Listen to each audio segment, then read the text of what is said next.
It's Divas That Care Radio. Stories, strategies, and ideas to inspire positive change. Welcome to Divas That Care, a network of women committed to making our world a better place for everyone. This is a global movement for women, by women, engaged in a collaborative effort to create a better world for future generations. To find out more about the movement, visit divasthatcare.com after the show. Right now, though, stay tuned for another jolt of inspiration. Welcome back to Confidence in Bloom. Today, I'm joined by Stacey Vanthuyne, executive coach, speaker, strategist, and founder of Raise Your Results and Exposed Living, Be Ageless. For more than 20 years, Stacey has led global teams and high-stakes transformation initiatives across industries, including finance, energy, telecommunications, government, and transportation. Through her work, she helps leaders and organizations bridge the gap between knowing and doing by strengthening identity, emotional intelligence, resilience, and performance. What makes Stacey's perspective especially powerful is her belief that people don't fail because of strategy. They struggle because of identity. Today, we're exploring courage, reinvention, overcoming fear, and what it really takes to move forward when uncertainty feels overwhelming. Please join me in welcoming Stacey Vanthuyne to Confidence in Bloom. Welcome, Stacey. Thank you. I hope I said your name right. I said Vanthuyne. That's perfect. Vanthuyne. Perfect. All right. So when you hear the phrase victory over fear, what does it mean to you personally? And how has that definition changed throughout your life? Victory over fear. This is a great question. I've never actually been asked this question. Victory.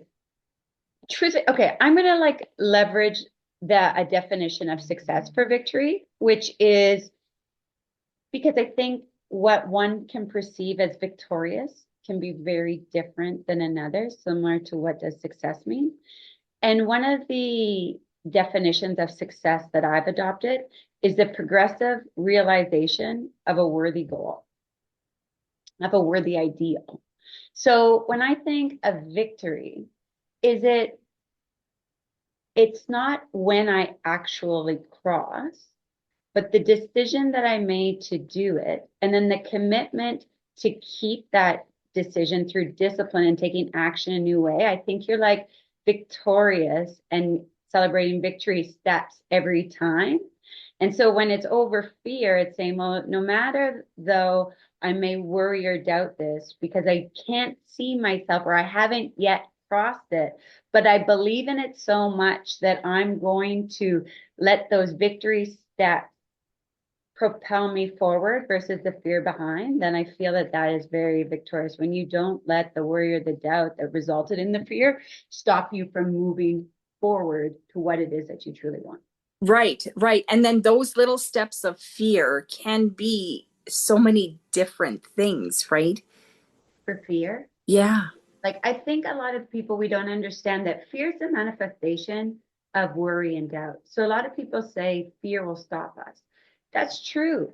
But if we became more aware of our thinking and were more in control of our thoughts, we would have stopped the worry and the doubt before it ever got to fear, right? Because what's fear? Fear is us getting an idea, and instead of thinking of more of why we can and what could go right and leaning into that belief that would build faith, we determine and start to listen to worry and doubt thoughts. What if this doesn't happen and this could go wrong and all these things? And when we don't stop those worry and doubt, or being logical, which someone might say, because your mind is created to keep you safe. So it's not it's so crazy because you want this, that faith part over there, but your mind doesn't know the difference between what you want and what you don't want. It tries to keep you locked into where you're at, and it responds to your dominant way of thinking. So if your dominant way of thinking is worry and doubt, then that's just going to manifest in fear. And then that fear is going to keep us back. So I always say fear and faith both require you to believe in the invisible. Why would we choose to believe more the worry and the doubt versus the awareness and understanding the beliefs that we need to have to create what it is that would be leaning into more faith? Right. And that's where that that saying, you're your own worst enemy, comes in, right? Because we're having that argument or that blockage, right, from moving forward and staying where we are, because part of a half of us wants to move forward, the other half wants to stay safe and comfortable. I would slightly reframe that a bit, because it's right, but it's not half and half, right? What it is that your want, your desire, you have not fused yet with. So you're still separate from what it is that you want. So you don't know, you're not coming from, I own it, right? Like, I own it, it's already done. Like, if we really think about it, creation's already done. What we have to do is believe in it so much that that becomes the dominant way of thinking, and we'll go. But what's happening is, when we're having that internal battle, is that your current set of beliefs, your current identity, is still associating itself with the results of today. So it knows it wants it. Like, this is why we have so many people want something and then not do it, or even have the strategy to do it, but not execute it. Why? Because it's not just the behavior, it's the beliefs behind the behavior. And if you don't believe that it's already done and that it's already can be, then you're right. Your mind is programmed to keep you safe. So you start to pay more attention to the reasons of why you don't want it. Right. But not even don't want it. You still might want it, but why you think you can't. And then we get afraid of trying. Right. Or we say we try, right? Like, that's for Gen X. There's so many of us. We say, well, we'll try. I'm working on that. Well, as soon as you're working on that, that obviously means that you have a sign of doubt that it might not happen. Right. When somebody owns something, it's like, I am this. I don't need evidence of it to prove it to me, because I can't get something that I don't believe. But yet we live in this world that says, I'll believe it when I see it. Well, you get everything you freaking believe. So you're not going to see it. But then all of those reasons of why I can't, which would be logical, our current way of thinking, because if we believe that we could, we'd already have it, come into play and start overruling the thoughts of maybe it can be possible. Oh my gosh, I love this. Okay, yeah, okay, that is, yeah, I get that. Okay, now We get so excited, right? Yeah, Like, yeah, like it's kind of mind blowing, even though like it's common sense. Like, it's not like you're saying something we already don't know. Like, well, I shouldn't speak for everyone, mind you. It's not that we all know that we're keeping ourselves back, because a lot of us listen to those voices, right? I call it the itty bitty shitty committee, right? We hear those voices and we think, until we know better, we think that they're coming externally, right? They're coming from our mothers, our fathers, our, the people we grew up with that were close to us. But what we haven't realized is they've stopped talking. Like, those external people have stopped talking, only we've absorbed them into our own beliefs and our own thoughts. And so we keep hearing them, even though, and we look at those people that said them and they've moved forward. They've moved forward in their world because they don't believe the thoughts that they put in our mind. Right? yeah, like, I think that people do it subconsciously, but when you really think about it, your current results are only based off 5% of your thinking, right? Like, 95% of what we do is subconscious. So if we're not becoming aware of those things, then our results are exactly what you're saying. They're a result of past beliefs. And many of those beliefs, we didn't even choose ourselves, right? They were planted there from media, from our parents, from different ways. Now, what people I don't think understand sometimes, like, I love what you said. Like, it's not that we don't know. Yeah, because everybody will be like, yeah, thoughts become things, right? How many times have you heard people like, oh, yeah, but then why the fuck are you thinking anything shitty? Right. Why are you doing that? Like, Yeah. that's not manifestation. Like, when something comes into our lives and we don't like it, we want to blame or say that it's from something else. But the moment we do get what we want, it's like, oh, I manifested this, right? Right. Do we actually get that everything in our lives comes from us? Yeah. Because we're at cause for everything. It's a law of cause and effect. So even when I get pissed off at my kids because they're not doing certain things, or they're talking back to me, or different things, I have to understand that, like, no, I don't have control on how they respond. But to get to that place, like of it even bothering me is coming from me. Right? Like, and I say that as teenagers because there's times they'll say something to me and I'll be like, you should know better, or whatever. But there's times where if they pushed back on me enough that I would give in. Well, why would they do that all the time? Right? And so I'm mad at them because I want to be mad at somebody else, but I got to take accountability that, Stacey, there were times where you didn't stick to your standards. You let your feelings drive your standards. We cannot do that. Because as soon as we start letting the outside world control us, that has more control over what we do. And that's where most people are because we're drifting. And just because I think this is the other thing is that just because you know something doesn't mean that you know it, right? Like that's why it's fascinating to me about mindset, right? There's so many coaches and people doing out there, but then coaches that don't do the work. They're not waking up every day and studying. They're not writing down their goals. They're not doing the visualization. They're not trying to extend themselves by the things, but they're like teaching other people saying, I know this. Well, no, if your results don't have what you want right now, you know about it. Yeah. But there's still a gap in between your conscious mind, what we know, where we gather the information, and our subconscious mind, which is our beliefs and our paradigms. Now, there's only two ways to change those, right? And this is kind of where I got digressed on that one. But it's either through an emotional impact or constant spaced repetition.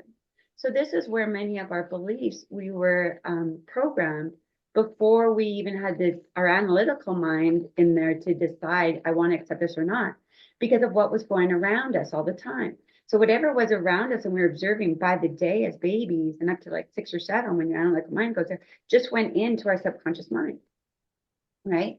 And then, so the only way we can change that belief about ourselves or whatever the situation is through the same way it was programmed, through repetition. We have to say the new or an emotional impact, which is where most people wait, right? When they have the divorce, when they have the diagnoses, when they have the bankruptcy, when they have something that went, oh, and we have no other way but to change who we are because we need a different outcome. And those are the ones that stick with us that we're like, oh, because our beliefs are based off of our experience for the most part. But that's where we got to change it. Like, I don't think people understand, and me too, like, and it's all different levels because it's just more increased awareness. We're infinite. So there isn't one person, I always say, there isn't one person that doesn't know something, because if they did, we'd have it all. Right, exactly. So it doesn't matter. That's why the best of the best always see themselves as a beginner, because they know there's a new level of awareness that we don't know. Bob Proctor would always used to say the biggest room that there is the room for self-improvement, because it's infinite. Yeah, it's never ending, right? Yeah. We grasp that because we can't see it. Right. And we've been trained to live our lives from our 3D world. But when people say, we just got to believe it, I don't think we understand the power of belief. That's really where I want to help people.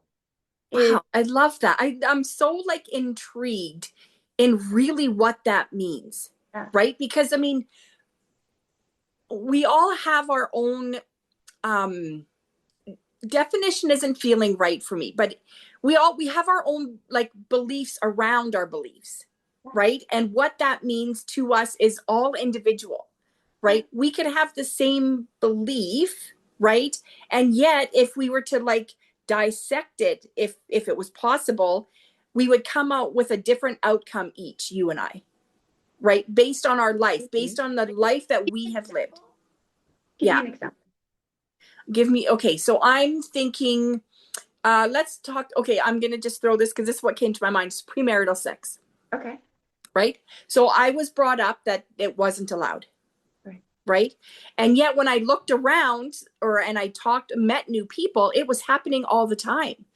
People were living together and, now when I was growing up, I didn't know what that meant, right? Because I didn't know what it was really until I got older. And then when I understood what that was, I was like, so when they were living together, were they not sleeping together? Right? And yet, I know that premarital sex, so it was wrong for me. And yet everybody else seemed to have a different understanding of what that meant. Yeah, I love that you bring up sex, because I think for a lot of Gen X women, it's money and sex, right? because we grew up with so much guilt and shame around it. So it was almost like, if you do that, you're bad, right? If you wear those types of clothes, then you're provocative and you're bad. And Like, you're I asking think for this is what's impacting men and women now who are did the right thing, whether or not they had sex before, but wait to get married, got their check marks. Now they come to a place where they're not maybe in their marriages anymore, or maybe are in it. And most people stay longer than they want to. Why? Because of guilt, because of shame. They can use all examples. Oh, our kids, easier for the kids, da, da, da, da, da. Whatever.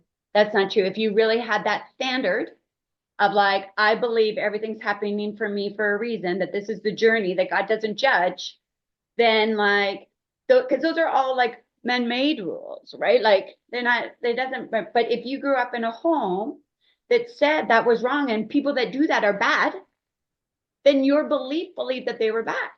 Yeah. And you didn't want to be bad. Right. Right. So I bring it up because now I think that when you get into these 40, 50, people aren't getting, you don't want a relationship now to get like children and those other things that you wanted before, right? Actually, I have to just digress for something that's really funny. My girlfriend turned 53 the other day, and I got her a card that said, better to turn a year older than to be a month late. It was so funny. Turning 51 and having a 17 and 14-year-old, I can laugh at that. Okay. But anyways, but my point is, I think that many of us still, like, although we know having premarital sex is fine, I'm not going to be burned to a cross, and that the point is that, you know, just because you do doesn't mean you have to swing the pendulum here and be like sleeping with someone just to have sex, right? Like, you can love somebody. So what if that, right? So if you really love somebody, you want to be with them and share that part of you with them, but you still have this belief from when you were 10, even though consciously you know it's crazy. Yeah. Yeah. Go into that feeling bad about yourself or not showing up as your fullest expression, right? So I think that's where we really need to start diving and being honest with ourselves with no judgment, but just like a curiosity had of like, isn't that interesting? It's something that I thought I didn't believe I actually am feeling guilty for, or that might be stopping me from exploring parts of sexual energy that I've never done because deeply rooted somewhere, I feel like I would be bad. And so it's interesting because this is where I say, like, I really am focused on helping high achievers or people to understand that their success, because I think we get into a success, their success was created based off the beliefs they have. Now, if you want more success, guess what? We got to change.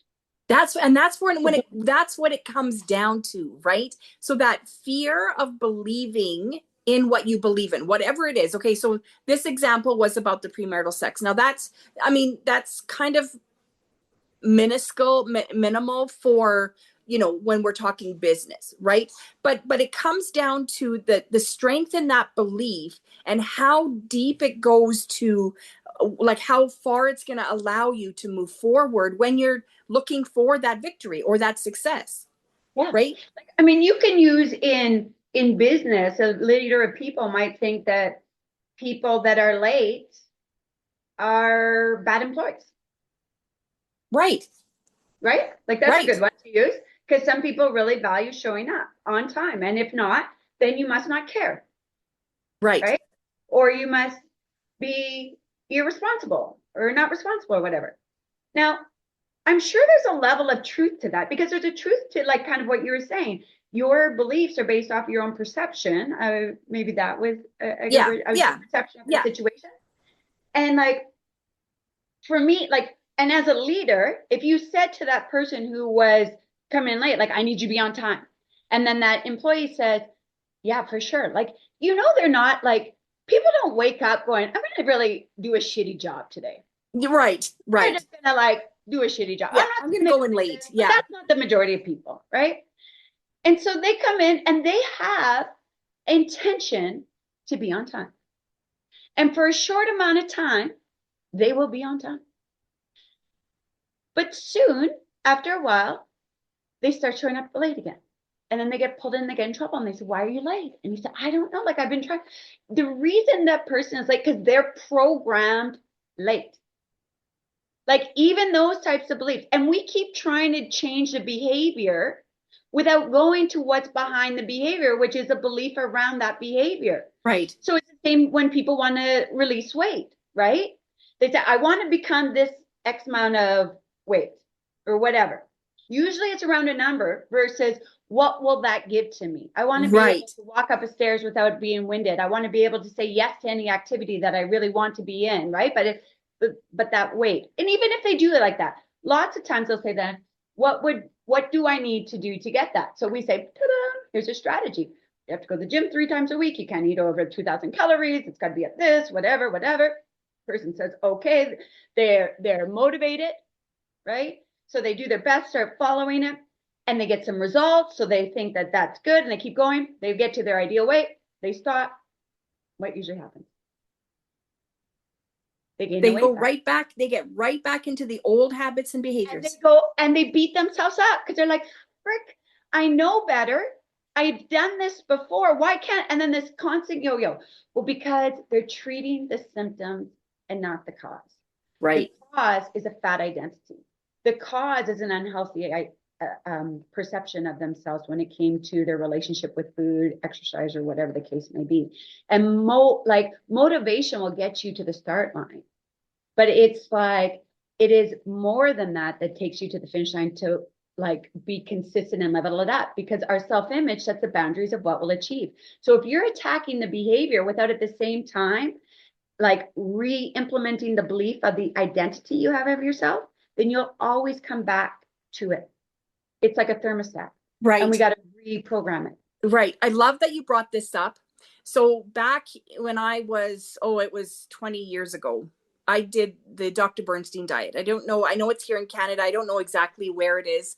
And I mean, I lost weight, and I lost weight fast, right? Like I think I lost 116 pounds in 5 or 6 months. It was way too fast, right? I mean, we all know that that's unhealthy. But I remember going shopping for pants because my pants were like literally falling off of me. And I remember being in the dressing room and looking at my legs going, oh my God, where are my legs? Like they were not small, right? I still had lots to lose. It's all relative. Right. But at the same time, I was like, this can't be these are not my legs. Right. And so that whole identity of being the fat Tina, right, was always there.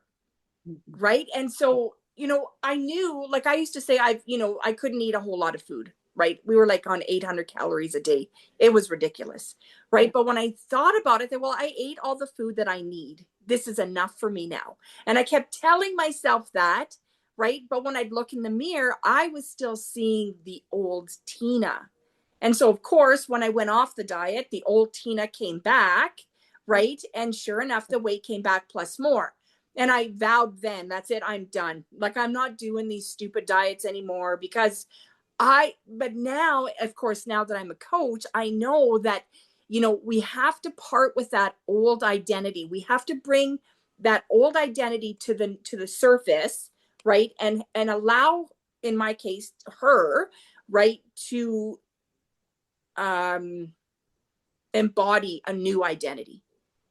Yeah, and that's beautiful, right? Because I think what we're trying to do sometimes, like whatever we resist persists. You hear that too, right?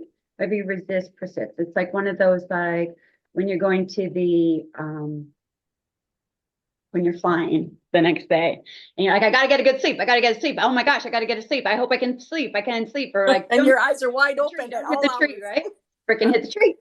Because your mind, again, this is a prime example. Your mind doesn't know the difference between what you want and what you don't want. It responds to the energy of where you're putting your attention. And my attention is tree, even though I'm saying, don't hit it, right? Because it just responds. So this is with like going back to your example around the identity. I think there's 2 pieces of it when it comes to health and body. And I'm please, like, this is a really great conversation thing to have, because as we get older, what I'm hearing more, and I'm going to say something that's kind of controversial, okay, is I believe like menopause is even one of the latest new crutches for things. Because if, again, thoughts become things and you continue to say menopause is hard, guess what it's going to be? And I believe that a lot of us have had a slow drift from the standards that we want in life. Like, maybe at one time going to the gym was important. There were different elements of your life, going dancing, whatever sport you liked or whatever music you like. So many people say, like, I get to 40, 50, I don't know who I am anymore, because those things that we once loved, we started to say no to because we had other responsibilities, kids, work, marriage, all these things. And it's logical to do that because no one said, make sure your cup is full before you fill somebody else's up. They said, if you do these things, you'll find happiness. And so we went looking. Yeah. And so I think that it's these like little slight drifts again that built momentum to create habits from that. Now our bodies are seeing the 20 years of that drift slow up. So yeah, our energy has gone low. Most people have gained some weight in different ways. They're not as active as they were. Let's be honest, everybody's on their phones. They're getting dopamine hits from that way. And it's like, maybe you're tired because you don't put your screen down until 5 minutes before you go to bed. Maybe you're tired because you're only really actually moving your body 15 minutes a day. It's not enough. Maybe, you're still eating after a certain time. Like, who knows? But I believe that, again, we live in a world, and I'm victim, like, I'm not, like, I do too, right? And I've become aware of, like, wow, Stacey, like, that's real victim mentality. If you, like, are at cause, you better frickin', like, take the power back, right? But we say these things. And so with health, again, I think there's two parts. There's one, saying to yourself, like, you know what? I love myself no matter what size I'm at. I'm beautiful. I love myself, right? But there has, because then that releases it from coming from guilt or shame. But then I think that our vessel is the most important thing that we have. That is success. Because without our health, we've got nothing. Yeah, and that's the one person, that vessel is where you spend like most of your life with. Well, yeah. I mean, right? All of your life. Down, like, so that's where I just feel that we owe ourselves to figure out and tell ourselves all the time that we're beautiful and that we're capable of whatever we want. And I'm pretty sure, same way as most people don't wake up and say, we do a shitty job. Most people don't wake up saying, you know what? I don't want to do any activity today. I'd rather sit on the couch and do it. And maybe they do because they've now been programmed and they have a negative relationship with that. But then let's fix it. Yeah. Because you are not going to find the joy and the happiness that you want sitting on a couch or not feeling, even if you think that, like, you come to terms. I've come to terms. This is just my body. That's such bullshit. Yeah. It's such, Okay. So, let me ask you this then. Let's say we have that couch potato, right? Who gets up in the morning and says, you know what? I think today I'll just spend the day on the couch again. Right. Yeah. And it has now been, like, let's go with a number of 6 months, right? Because it's a possibility. How do you start? Like, how do you coach your clients to start looking for that joy? Well, they got to figure out, like, you have to want it. Like, the why to change has got to be greater than the why not. That's why I won't work with, like, some people are like, well, you never called me back. I'm like, you didn't freaking call me. Like, I'm not chasing you to improve your freaking life. Like, if you don't even want it to call, you're not going to do the work. Like, the work only works when you do the work. So, like, there's nothing more that I see you in your brilliance. I see you as perfection. But you've got to want something greater. And I think that's where people is that, like, we think it's the coach's job it's your job to listen to your goal, like your want. Your want comes from the essence of who you are. It comes from your subconscious mind. Now, it gives it to your conscious mind. Now, you got to accept or reject it. Now, this is the work. When your want becomes something that you believe in so much that it's already done, then you show up as her all the time, right? Like, you may not have gotten to that ideal weight, but, like, you can't get something that you're not being equally aligned with. And that's where I think we're all kind of waiting and wanting and hoping something different, but making our decisions from our current place doesn't work. Right. Because if you get what you want being who you are and with your current set of beliefs, you would have it. Right. And that's for everything.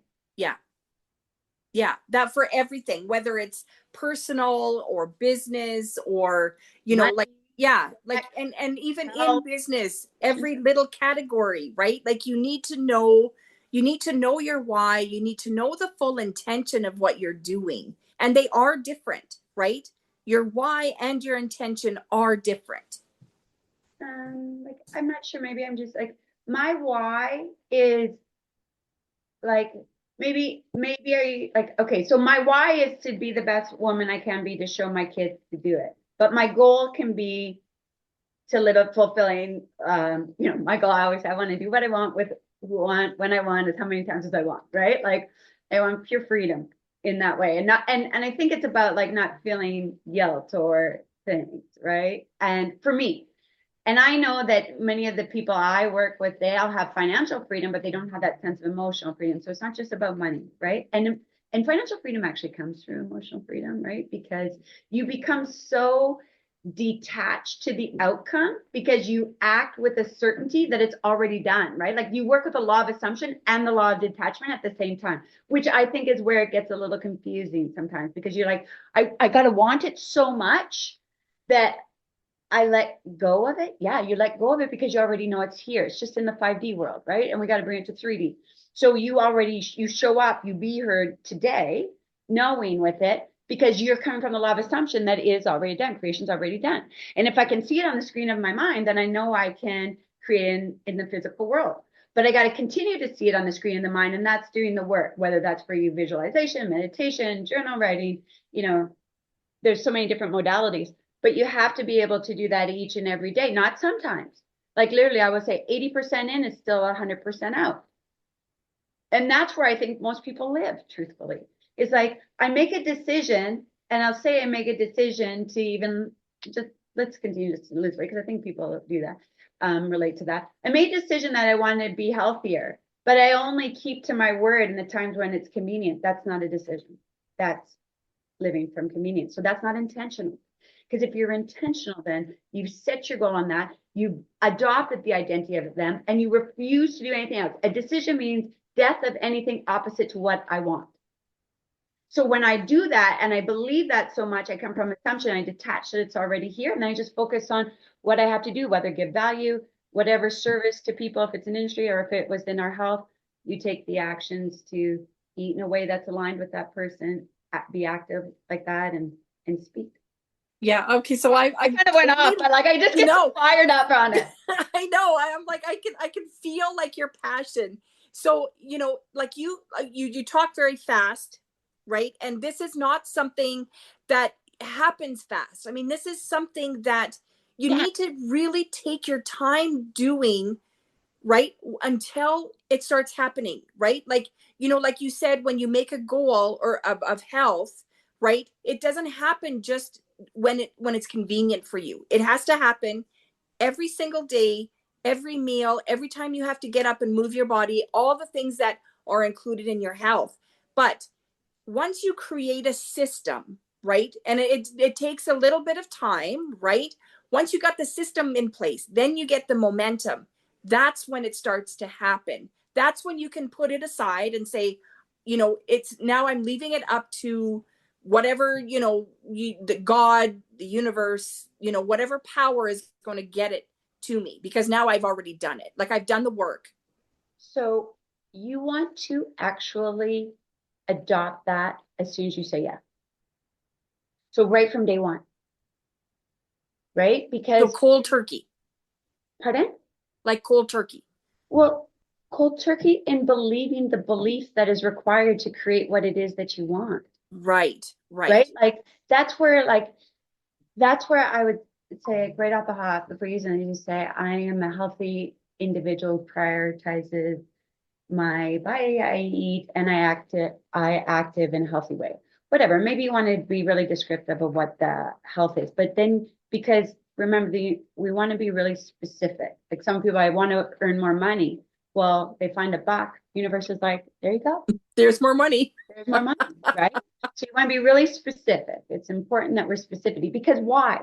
Because we use our focus, like our focus being our will. So we have 6 faculties that we were born with. Like God gave us, that is like how to create from the inside out. And they're all important, but like the ones that are really powerful in creating a different belief and vision and outcome for yourself is one, your imagination, right? You got to see it to believe. We think in pictures. So you start to see that image of yourself doing the things that you want to, like you would leverage your senses in one way to create the picture. You'd say, well, what would I smell? And what would I hear? And who would be around me? And what would I see? But we don't live from the outside. Like our senses just attach us to the outside world, but we're used to creating from them. No, we leverage the power of our imagination to see it. Now you have the power of will, what's called our will. And that's not willpower. It's not forcing it. Will is having the ability to keep one image on the screen of your mind in exclusion to anything else. So when you go back to it, like kind of where we were, is as soon as I make that decision, then I only think of me from that place, of that imagery, right? So we leverage our imagination, our will, our intuition helps us, our perception. So maybe we have a belief about something and it's hurting us from being able to really lean into it. Well, we can see it from a different perception. Oh, isn't that interesting, right? Like I hold this up and I say, there's nothing on the front. You say, yes, there is. I say, no, there isn't. And the more that I get you to focus on the fact that there's nothing, the more believable you think there is. But then I turn it to this side and you go, oh, same thing, two sides, right? And that's the law of relativity, where again, it's not big, it's not small, it's not long, it's not short, like as far as time, because time's the greatest illusion. It just is. But our job in all of this is to think of the what, to keep our mind on the what it is that we want, to fuse with that goal, to say, it's already mine. It's already done. I wouldn't want something that I can't do. And then the how is up to our subconscious mind. You know, I believe in God, so it is, but you can do it from science or whatever, because both science and theology say the same thing. Nothing is created or destroyed. Everything that always will be is already here in one form or the other. So what you want is already here. Now it's for us to believe, to become the person to be able to receive it. Yeah, I really love this conversation because I mean, it could go, there's no, I don't have any questions to really doubt you, like to show any kind of doubt. I just want to know more. I want to get inside your brain, right? Because the way you explain it is just so amazing. I'm wondering though, like, okay, so it's kind of like when when I was pregnant, right? All of a sudden, I started like looking around and there were all these pregnant women. Didn't notice pregnant women at all until I found out I was pregnant. So it's kind of the same thing, right? Like once you put it in your mind, you're going to see it everywhere you go, right? When you start really focusing on your health, like we were saying, everywhere you go, you see other women or other people doing the same things that you're learning to do, that you're trying to implement or you are implementing into your own life, right? And it's sort of like it's setting in that belief, right, that it is possible, number one, and that it is good for me, because if they're doing it, it must be good for me too. And here's the other thing, if one person can do it, so can you. Like there's no difference between you, me, anyone. Right. The difference is in our beliefs, our levels of discipline, right? But in capability and potential, no difference. We're all from one. So like I want to believe you, but there's no way in hell I am running an ultra marathon like you. Now that's a belief. Marathon either. But it training for my half Ironman at 50 really taught it solidified what I've been teaching in lots of different ways, because there's been times where I've set big goals in business, let's say, that I have yet to achieve. And there's big difference between goal setting and goal achievement. I think like one's an intellectual activity, one's a spiritual activity, right? And because you have to adopt the spirit of something before you can see it in that, right? So it's very interesting. Maybe people can appreciate this. Is when I was training for a half Ironman, that was my goal when I turned 50. And I'd never done that. Like I was a swimmer and I had ran a half marathon before, but I was not a biker. I had not biked. The bike is significant. It's 90K. It's after a 1,500 meter swim, and then you have a 21K run. And if somebody even at that time would have told me, Stacey, on the weekends, you need to like mark off 4 or 5 hours to train on one day because the bikes are long. And you probably need 2 to 3 hours every day. I would have been like, I don't have that time. Like, I'm freaking busy. Like, but here's what I learned is that we're busy doing things that don't move the needle to what we want. So I just had to really want it. And I fused with it. Like I finally got, like, honest to God, it was like, oh my God, this is goal achievement. Because I fused with it. When my alarm would go off at 5 a.m, I didn't freaking want to get up. Who wants to get up and go jump in a cold pool? Not me. But I was like, would the woman that does this and finish it do it? Yes, then I do it. Like I didn't, would the woman, so I would visualize myself crossing that line way before I crossed that line, right? Which is, if you're anybody listening to Ironman right now, the Ironman world, they get pissed off at me because they said, like, I wanted to buy all the gear before I did it. And they're like, you can't get that gear until after, you got to earn it. And I was like, no, I have earned it already. I've already made the discipline. That's that 1% better. Like that's that fucking lie that we have about success is once I get to it, then I can be happy about myself. No, I had to celebrate me every day that I was choosing to do the hard, that I was embracing the hard, that I was going on something in moving me, the progressive realization of that worthy ideal, right? And so I would celebrate all the time. When it came to race day, it was just like let's do it. Let's see where it goes, right? And then then you can improve on your time or whatever. But we got to lock into the only person that we're in competition with is ourselves and the self of yesterday. And if we're being intentional to be 1%, we may or we may not be better. Like even if you're losing, you don't have to be perfect. We're not saying you can't cheat, that you can't be perfect, but you got to be consistent. You got to never make one day 2 days. You got to recognize it and go back. But if you want it, you will do that. Now, if you don't want, and I think this is where, again, we get saying we want something that really, truly, if we're being honest with ourselves, I don't think we really do want it. Like we're saying it because maybe it should be something that we should, or we're afraid to what others may think or whatever. But this is where it takes us level. But with me, with Ironman, then I started saying, okay, well, why was it easier for me? That, and I think it's because I did always have the identity of an athlete, not a long distance athlete, but I could bite into that, right? So right. I easily because we don't get what we want, we get who we are. So that's our goal, is to become the person who has it before we have it. Because if we're not going to get it. So, yeah, I love that. I love that because it just goes to show, like, if you really want something, you will make it happen. But you have to really want it deep. We have evidence of that in our past, right? Like, I that's how I got into this with Bob. Is that I didn't like my goal growing up. I had a really fantastic childhood, and I was just so blessed with amazing parents. And I always wanted the goal to provide for my kids the way my parents did, and a little better. And guess what? It's like, I never thought to myself, how am I going to do that? I better get this job, and that job is going to give me this. And this is like, I just knew it. Right. And I just went above myself. And really, when you think about it, I just let it go because I just knew it was going to happen. And it did. And also I'm 40, I wake up and guess what life I'm living? A little bit better than my parents and being able to give to my kids what they gave to me. Now, I never worried about that. I just accepted it. Well, if that can happen for that, why can't it happen for other things? Right. Now, once, and I think this is like where I'm saying is that as high achievers that achieve these things that we want, well, now we start to feel bored and we don't understand why. Well, the reason is because we don't have something greater than what we know how to do as a goal.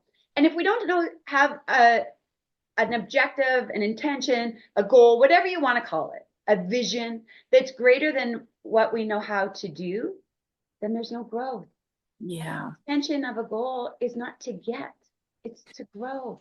The essence of us is it's a spirit. It wants to express itself more.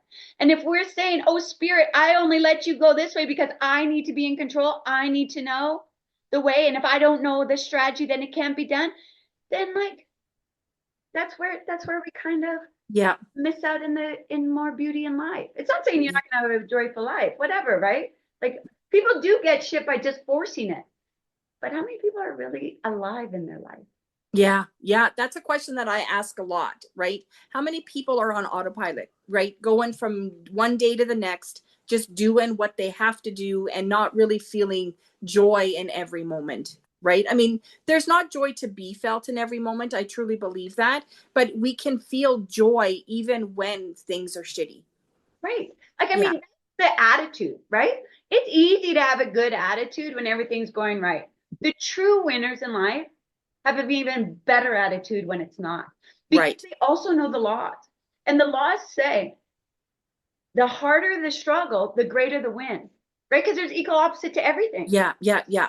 Sometimes now I've had to change my perception when something's happening to me. Like, I'm excited for this because that means there's something really good on the other side, right? There usually is, right? Yeah, there usually is. Yeah, absolutely. So, Stacey, if a woman that's listening today, if she's feeling stuck or overwhelmed or afraid of her next chapter, what's one thing that you would want her to remember?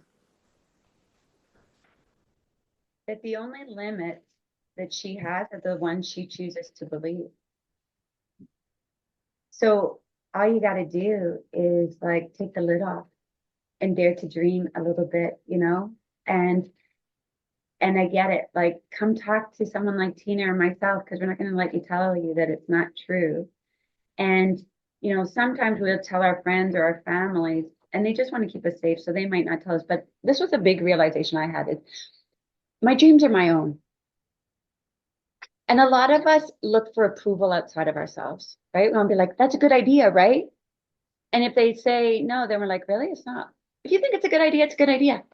Go do it, right? And do it now. Because the moment that you don't do it now is minute one, you didn't make a decision. So you can't say, but all the reasons why you shouldn't are going to come into play. So like, you know, I would say like take the list and then really 3 habits that if we all adopted, we had 10x our things by the end of this year. I mean, we got to believe we can quantum leap every 90 days, right? Like that's the goal. But you got to shed, and people like we'll have a follow up. But really, 3 goals: accept and reject ideas only from the goal. If your future self says yes to it, you say yes to it. If your future self says no to it, you say no to it, and you don't need to explain it to a person. The challenge is most of us are saying yes to things we should be saying no to, and no to the things that we should be saying yes to. So true. But if it feels uncomfortable, do it, right? Like, because if it feels easy, then you know there's no growth. Right. Accept and reject ideas from the goal. Do it now. You get an idea, do it now. You know, Bob used to also say, like, ideas are like fish, slippery fish. If you don't take it by the hand, it'll squirm away. Or I haven't watched it yet, but Michael Jackson knew this. He said that he'd get an idea at like 3 a.m. That's your subconscious mind waking you up, right? And he would like start acting on it. People are like, wait till the morning. It's like, no, I have to. God gave it to me now. If I don't do it, he'll give that idea to Prince, right? Because ideas are all around us. Just are you open to receive it? Right. Then the next one is start before you're ready, right? Like if you're always waiting till you're ready, you'll never be ready. Yeah. Those are awesome rules. And I think I mean, all of them are awesome. The start before you're ready is a big one. Yeah. Right? Especially if you live in perfection mode, right? Yeah. I mean, if you do like, this is a great question. I ask myself this question all the time. I think this is a great question. And maybe this is where we ended is, if you weren't afraid to be seen in the process of trying, what would you do? Oh, wow. Right? Like it's a great question to ask yourself. And the quality of the question determines the quality of your life. So a lot of people are asking, you know, how do I get there? Well, that's a terrible question. Or like, who do I have to need to become to create that?